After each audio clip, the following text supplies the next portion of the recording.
beloved Boss Mike Cervera.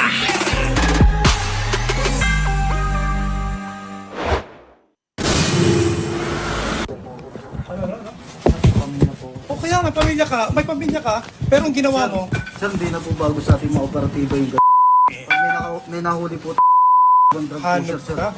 Panoorin nyo po to mga kababayan. Panoorin nyo po ito. At ito po yung sample ng katarantaduhan ni Digong. Nung kanyang panunungkulan na sinasabi nila, ang ganda-ganda nung panahon ni Digong. Kita nyo mga kababayan.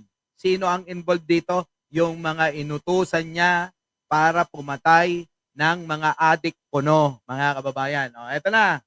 Tayo mismong bata, yung mismong bata, positive sa Sir, laceration. kasi edad lang po ng anak ko yan, sir.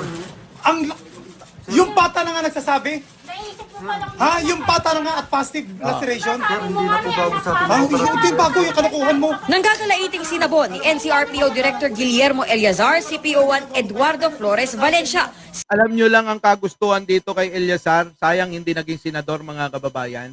Alam nyo, hindi ho yan nadamay sa mga pinaggagawa ni Digong. Hindi ho siya kasama sa listahan ho ng mga dinimanda sa ICC. Bakit ho kanyo? Matino ho ito mga kababayan. Matino. Tuloy. Suspect sa panggagahasa sa 15 anyos na dalagita na anak ng dalawang nakakulong na suspect sa droga sa Kita nyo mga kababayan, 15 anyos. Opo, ang nangyari mga kababayan, eto hong pulis, abay, hinuli basta-basta yung kanyang ina, mga kababayan, ng 15 anyos na bata. Hinuli. Nung hinuli mga kababayan netong pulis ni Duterte at ni Bato, etong pulis ni Duterte at ni Bato, aba mga kababayan eto na. Hinuli. Ngayon wala naman palang droga mga kababayan. Wala hong droga. Yan po ang estilo nila mga kababayan, nung panahon ni Digong. Walang droga. Kung hindi mga kababayan, natipuhan pala yung 15 anyos ng anak na hinuli niya na pinagbintangan na may droga. Yan yung Robiong, Maria Pipalisok, Eva Narita. Shero Kalsake, Sinon. Grabe, no, mga kababayan, tuloy. MPD Station 4. Sa galit ng NCRPO Chief, nasa bunutan niya si Valencia nang ipagtanggol nito ang sarili sa hepe. Alam mo, ako matanda ng pulis. Yung kalokohan na ginagawa mo, kaya tayo nasisira dahil sa inyo. Sir, wala pong katotohanan yan. Chief Eliazar, minanaho niya yan kay Bato. Kaya malakas ang loob niyan, minanaho niya kay Bato yan tuloy. May result na nga Kwento ng ina ng biktima, inaresto silang mag-asawa ng mga pulis noong October 25 dahil sa illegal possession of drugs. Kusa raw silang sumama sa otoridad dahil inosente raw sila. Pero Makita nyo, kusang sumama sa mga pulis dahil inosente, mga kababayan. Siyempre sama Buti pa nga itong ordinaryong tae, buti pa mga kababayan, itong ordinaryong tao hindi tae. Sorry naman. Mga kababayan, itong ordinaryong tao mga kababayan, sumasama si Roque. Ayun mga kababayan, yun yung totoong tae. Kita nyo mga kababayan, anong ginagawa? Nagtatago Di ba? Oo. Agi, April, Grace, Pahardo, maraming salamat naman. Ano po? Kita nyo, no? Buti pa yung mga ordinaryong tao. Tuloy. Si Roque tae. Tuloy. isinama raw ni Valencia ang dalagita nilang anak kahit wala namang nakuhang ebidensya laban dito. Kita nyo, sinama pati yung bata. May pakay talaga mga kababayan Manyakis tulad ni Digong Tulad ni Pulong mga kababayan. Walang pagkakaiba. Yung pulis na katropa ni Duterte, mga kababayan iisa talaga likaw mga kababayan. Mga yut-yutin. Mahilig yumot-yut mga kababayan. Ito naman, itong pulis ni Duterte, mga kababayan gusto malibre.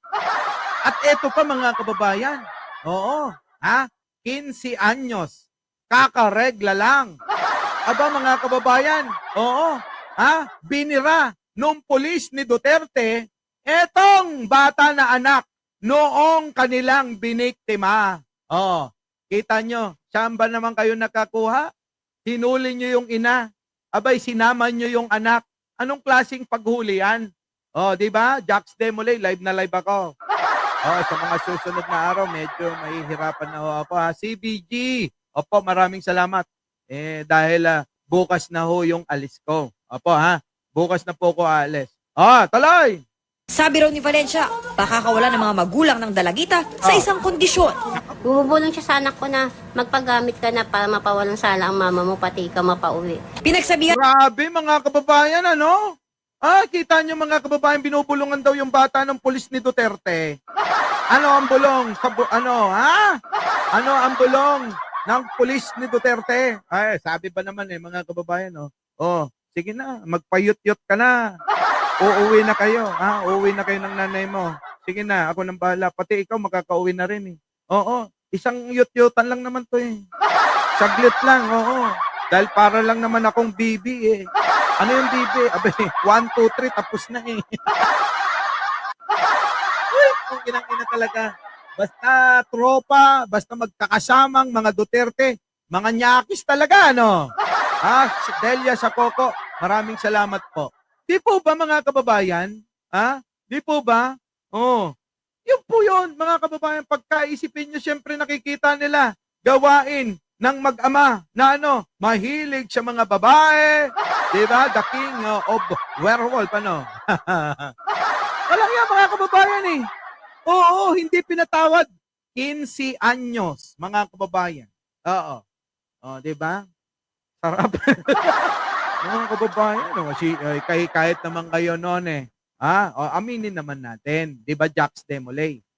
Di ba, Attorney Libayan, nandito. Attorney Libayan. Ito yan mga kababayan ko. Nung mga bata tayo, mga high school tayo, mga kababayan. Ang natin yan, mga kababayan, third year, fourth year na tayo. Ano po?